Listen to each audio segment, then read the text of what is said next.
Hello प्यारे बच्चों, क्या हाल चाल है आप सभी के डियर स्टूडेंट्स। नवदीप सर की फिजिक्स की क्लास में आप सभी का स्वागत है प्यारे बच्चों। तो देखिए प्यारे बच्चों, अपने चैप्टर 17 थियोरेटिकली कंप्लीट कर लिया था। आज अपने इसके बुक के क्वेश्चन करेंगे। सारे क्वेश्चन इसमें एक वीडियो में ही हो जाएंगे कवर, जो आपके बहुचयनात्मक यानी एमसीक्यू है, अति लघुत्तरात्मक है और न्यूमेरिकल या आंकिक प्रश्न है। ठीक है, और सारे एक वीडियो में कंप्लीट कर लेंगे। दो ही न्यूमेरिकल क्वेश्चन है और उसके बाद देखो आपकी बुक में भी दो न्यूमेरिकल क्वेश्चन दिए हुए हैं, 17.4 और 17.5 नंबर एग्जाम्पल। तो वो भी अपने देख लेंगे। थोड़ा सा उसमें एक चीज बताने वाली है लास्ट में, तो बहुत ही अच्छे तरीके से आपको समझना है। तो चलिए बच्चों, स्टार्ट करते हैं आज की वीडियो एक नई एनर्जी के साथ। तो देखिए बच्चों, यहाँ पर एक चीज मैं आपको पहले ही बता दूं कि मुझे थोड़ी आज खांसी आ रही है, तो इसका डिस्टर्ब मत होना वीडियो में कहीं आपको कि सर आज तो खांस ही रहे हैं। इस कारण जो वीडियो है आपकी वो भी इसी कारण ही लेट हो जाती है। ठीक है ना, मेरे को कोई शौक नहीं है वीडियो को लेट करने का कि आपको मैं वीडियो रेगुलर ना दूं या और है, लेकिन बात यही है। अरे ये क्या हो गया। हाँ,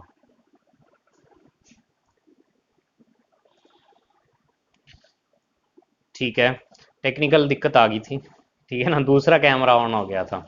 तो अब देखो क्या है कि आप मैं वही कह रहा था कि इस कारण थोड़ी सी खांसी, हालांकि दवाई ले रहा हूँ लेकिन फिर भी पता नहीं कैसी खांसी है, पीछे नहीं छोड़ रही है ये वाली। तो अब देखो क्या है, चैप्टर नंबर 17 में सभी क्वेश्चन सबसे पहले अपने स्टार्ट करते हैं एमसीक्यू क्वेश्चन। तो सबसे पहला क्वेश्चन है, विद्युत चुंबकीय तरंग में औसत ऊर्जा घनत्व किससे संबंधित होता है? केवल विद्युत क्षेत्र से, चुंबकीय क्षेत्र से, दोनों से बराबर और औसत विद्युत घनत्व शून्य होता है। तो आपने फॉर्मूला पढ़ा था, half epsilon naught e square is equal to b square upon 2 mu naught, जो यू बी और यू ई ऊर्जा घनत्व वाला यही था। यू बी और यू ई ये दोनों बराबर होते हैं, तो दोनों से बराबर मतलब इसका आंसर आ जाएगा 100। फिर दूसरा क्वेश्चन आता है कि दूरसंचार से संबंधित तरंगे होती हैं। अब ये वाक्य ही कंपटीशन लेवल का क्वेश्चन है। वैसे दूरसंचार यानी कम्युनिकेशन में, दूरसंचार में अपने तरंगे जो काम में लेते हैं, रेडियो तरंगे काम में लेते हैं, लेकिन अब रेडियो तो इसमें है ही नहीं। ठीक है, तो रेडियो तरंगे जब है ही नहीं, तो तब जो आपका आंसर यहाँ पर क्या आएगा, कौन सी तरंगे अपने काम में लेंगे? तो यहाँ पर जो आंसर आ जाएगा, देखो दृश्य प्रकाश अपने ले नहीं सकते, दृश्य प्रकाश तो ले ही नहीं सकते, और ना ही पराबैंगनी किरणें अपने ले सकते हैं कि उनके द्वारा अपने कोई सिग्नल भेजते हैं। ठीक है, अवरक्त तरंगें बहुत ही कम दूरी तक काम करती हैं, तो इसमें आंसर जो आ जाएगा सूक्ष्म तरंगें, हालांकि कम दूरी तक जाती हैं लेकिन ये रेडियो तरंगों के पास होती हैं थोड़ी, तो इस कारण सूक्ष्म तरंग इसका क्या आ जाएगा, आंसर आ जाएगा यहाँ पर।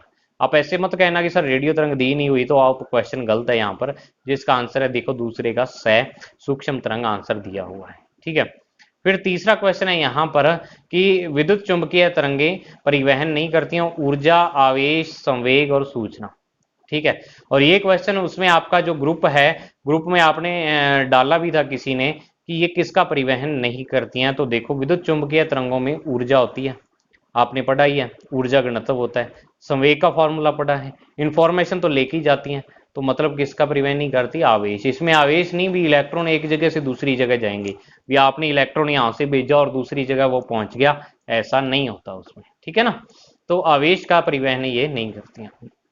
अब क्वेश्चन नंबर 4 आता है कि यदि ई वेक्टर और बी वेक्टर एक विद्युत चुंबकीय तरंग के विद्युत और चुंबकीय क्षेत्र सदिश है, तो विद्युत चुंबकीय तरंग का संचरण किसके अनुदिश है? और ये क्वेश्चन मैंने आपको बताया भी था कि आप डायरेक्शन किससे निकालते हो, ई क्रॉस बी से निकालते हो अगर आपको तरंग संचरण की दिशा निकालनी है।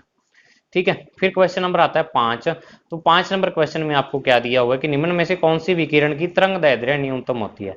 अब तरंग दैर्ध्य उसकी न्यूनतम होगी जिसकी ऊर्जा अधिकतम होगी। तो आप अधिकतम ऊर्जा वाली तरंग देखो, इसमें एक्स तो है ही नहीं, जब गामा दी हुई है, अल्फा बीटा गामा, तो सबसे ज्यादा ऊर्जा गामा किरणों की होती है, आपको पता है। तो तरंग दैर्ध्य सबसे न्यूनतम गामा किरणों की होगी क्योंकि इसकी ऊर्जा सबसे ज्यादा है।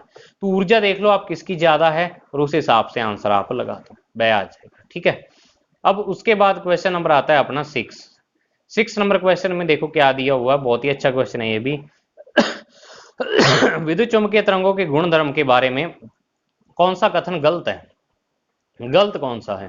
देखो सही पहचानना मुझे अपने को आसान हो जाता है, लेकिन गलत पहचानना क्वेश्चन में थोड़ी सी दिक्कत आती है। आजकल कंपटीशन में यही ट्रेंड चल रहा है, जो आपको गलत पहचानना देंगे, 3 चीजें सही होंगी और 1 चीज गलत होगी।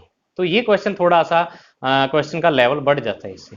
तो देखो ध्यान से पढ़ो सारे ऑप्शनों को कि विद्युत व चुंबकीय क्षेत्र सदिश एक ही समय व स्थान पर अधिकतम और न्यूनतम मान ग्रहण करते हैं।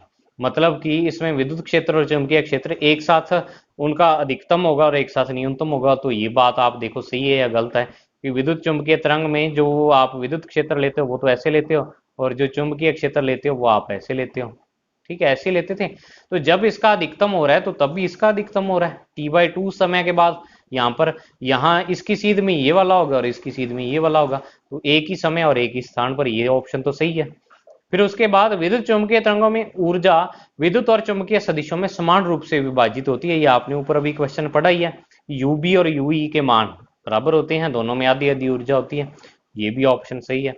तीसरा, विद्युत और चुंबकीय दोनों सदिश एक दूसरे के समांतर होते हैं और तरंग संचरण की दिशा के लंबवत होते हैं। ये ऑप्शन गलत है। ठीक है, लास्ट ऑप्शन भी सही है। आप एक बार लास्ट देख लो, इन तरंगों को किसी पदार्थ माध्यम की आवश्यकता नहीं होती, निर्वात में भी गमन कर सकती हैं। ये गलत कैसे है? क्योंकि इसमें विद्युत और चुंबकीय क्षेत्र दोनों एक दूसरे के लंबवत होते हैं और तरंग संचरण की दिशा के भी लंबवत। एक एक्स एक्सिस है, एक एक्स एक्सिस पर है, एक वाई पर है, तो तीसरा जेड पर होगा ही होगा।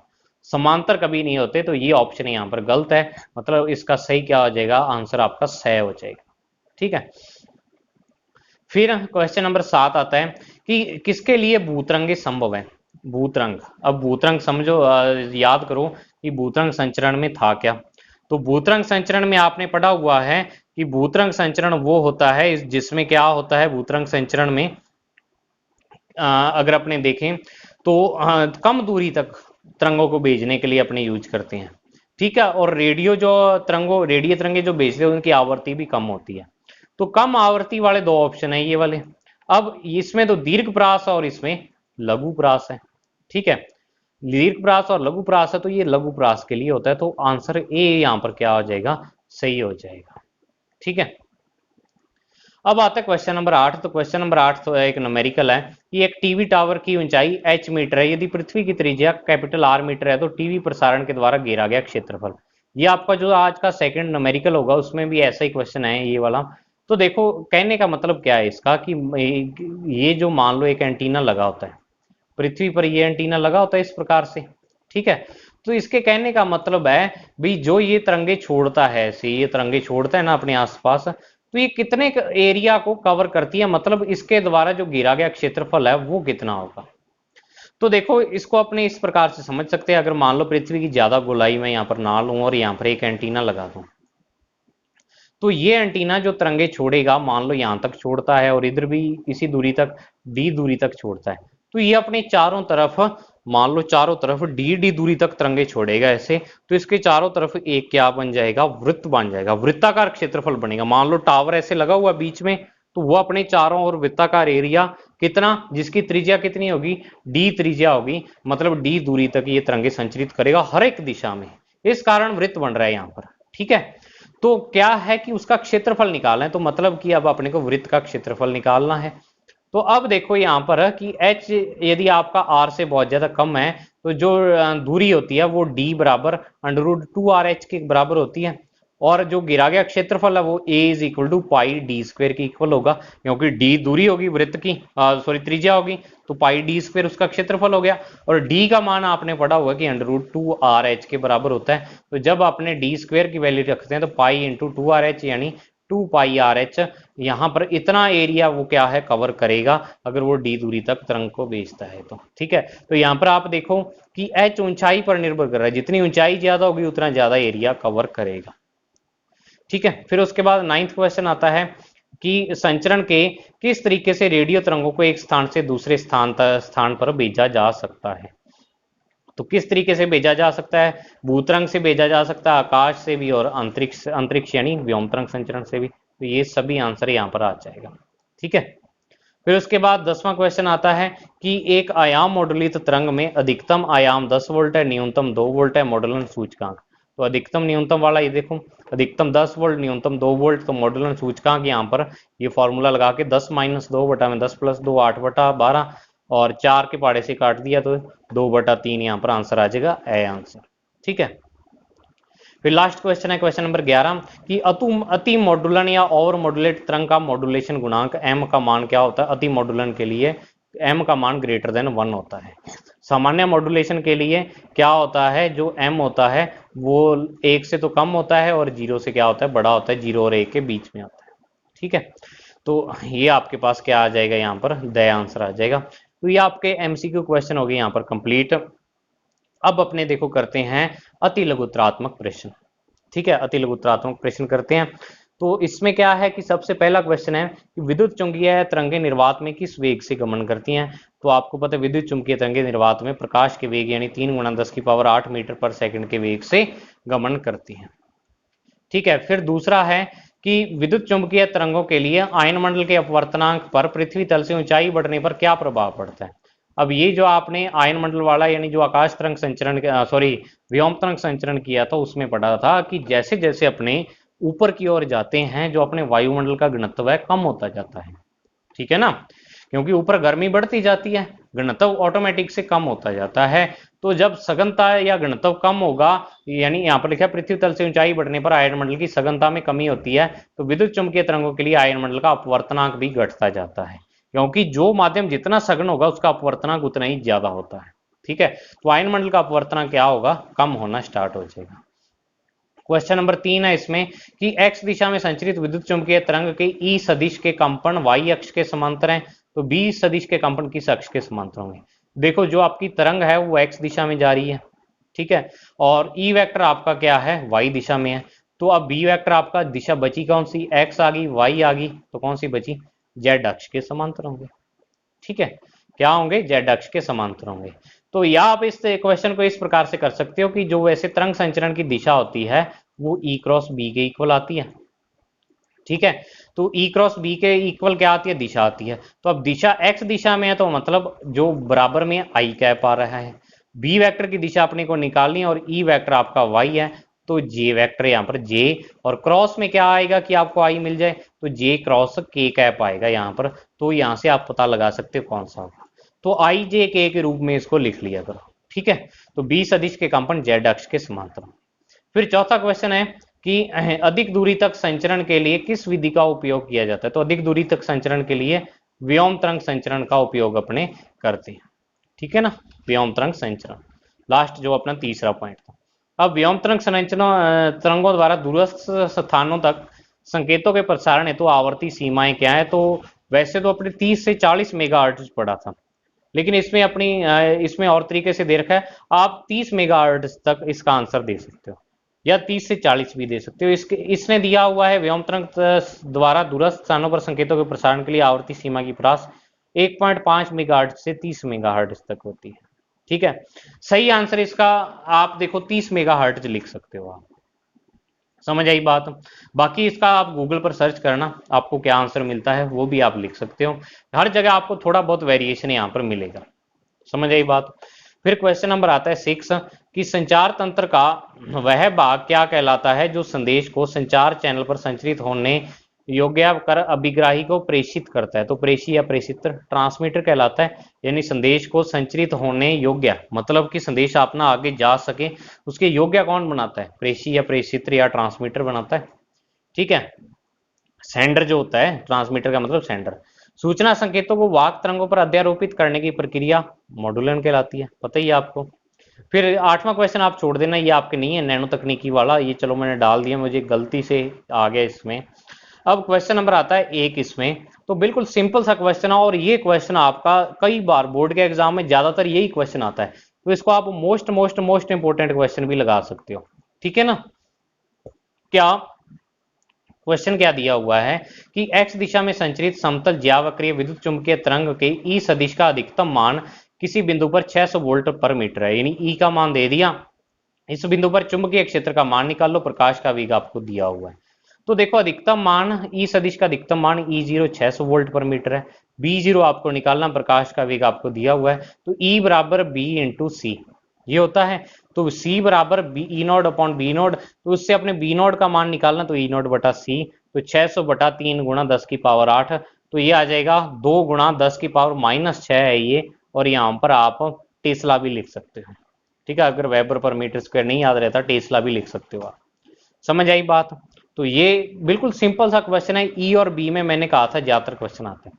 अब दूसरा क्वेश्चन यहाँ पर क्या दिया हुआ है कि एक दूरदर्शन मीनार की ऊंचाई 75 मीटर है, 75 मीटर मीनार की ऊंचाई है। किस महत्तम दूरी व क्षेत्रफल में यह दूरदर्शन संचरण प्राप्त किया जा सकता है? पृथ्वी की त्रिज्या आपको दी हुई है, भी ऊंचाई दी हुई है आपको मीनार की, मतलब जहां से दूरदर्शन के संकेत छोड़े जा रहे हैं, ठीक है। और ये कहता है उसकी ऊंचाई 75 मीटर है, एच का मान आपको 75 मीटर दिया हुआ है, पृथ्वी की त्रिज्या दी हुई है।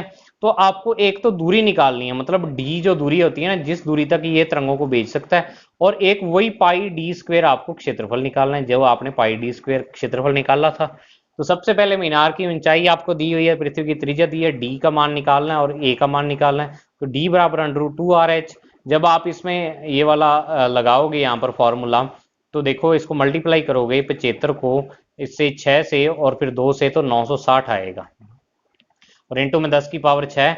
और इसको अपने देखो कैसे बदलते हैं, ये आ जाएगा 31, क्योंकि जो 30 होता है, 30 का स्क्वायर 900 और 961 होता है 31 का वैसे, तो 960 को अपने अप्रोक्सीमेट 31 लिख दिया। तो 10 की पावर 3 मीटर, और यहाँ पर 31 किलोमीटर, क्योंकि 10 की पावर 3 मीटर यानी 1000 मीटर को अपने 1 किलोमीटर, तो 31 किलोमीटर यहाँ पर डी की वैल्यू आ जाएगी, ठीक है। तो देखो आप कि जो 75 मीटर ऊंचा एंटीना है, 75 मीटर मतलब लगभग आप कह सकते हो 225 फुट ऊंचा, तो उस एंटीने का 31 किलोमीटर का एरिया कवर कर लेता है वो वाला एंटीना जो होता है, ठीक है।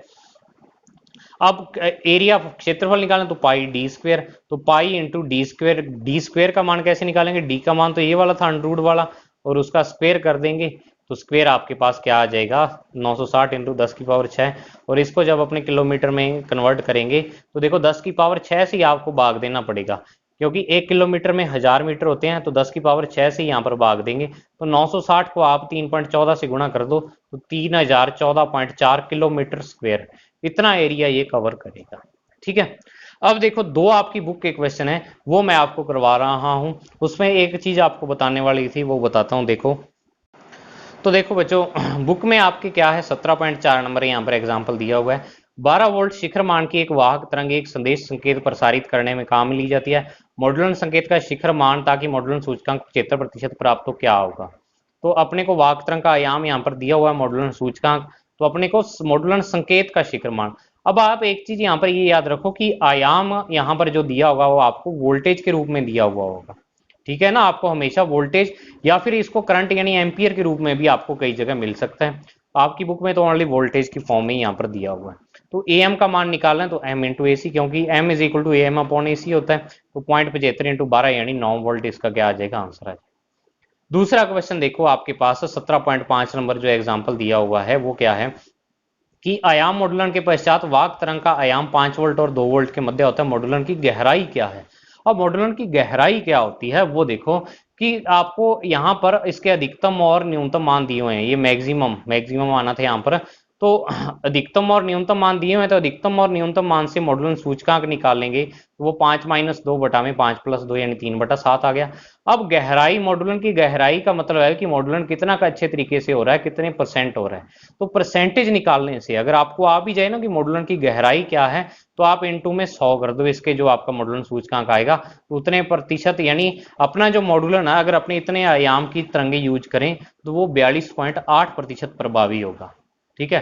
बाकी उसमें एनर्जी लॉस हो जाएगा, इतना ही अपने उसको यानी मॉड्यूलेट करवा सकते हैं, अपना संकेत है इतना ही आगे जा पाएगा सही तरीके से, ठीक है। तो ये मॉड्यूलन की गहराई वाला इसमें है, समझ आई बात आपके?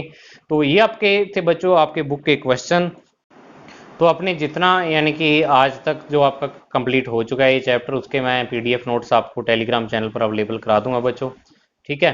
तो मुझे उम्मीद है आपको सारे क्वेश्चन बहुत ही अच्छे तरीके से समझ आए होंगे। तो मिलते हैं अपने बच्चों इसके लास्ट पार्ट में, जो कि हिंदी और इंग्लिश मीडियम के लिए कंबाइन होगा, इसके previous year board exam question. उसमें मैं आपको बता दूं कि जो बीच में एनसीईआरटी वाला सिलेबस आया था, एनसीईआरटी में ये चैप्टर 2 चैप्टरों में अलग अलग है, ठीक है। वहां पे कम्युनिकेशन सिस्टम का चैप्टर अलग है, इलेक्ट्रोमैग्नेटिक वेव का चैप्टर अलग है, वहां काफी डिटेल में दिया हुआ है।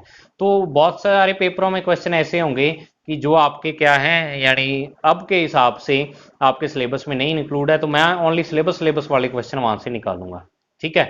तो कोई साल में मिस भी हो सकता है कि एनसीईआरटी वाला सिलेबस तब हो तो उसमें अपना एक क्वेश्चन भी मैच ना हो, तो वहां पर आप ऐसे मत समझना कि इस चैप्टर से क्वेश्चन नहीं आया, वो एनसीईआरटी के सिलेबस के कारण होगा, क्योंकि एनसीईआरटी वाला चैप्टर और जो ये अपना राजस्थान बोर्ड वाला चैप्टर है इसमें बहुत सारा डिफरेंस है। ठीक है, वहां बहुत ज्यादा डिटेल में दिया हुआ है। तो आज की वीडियो में बच्चों इतना ही, मिलते हैं नेक्स्ट पार्ट में, तब तक के लिए thank you, have a nice day very much.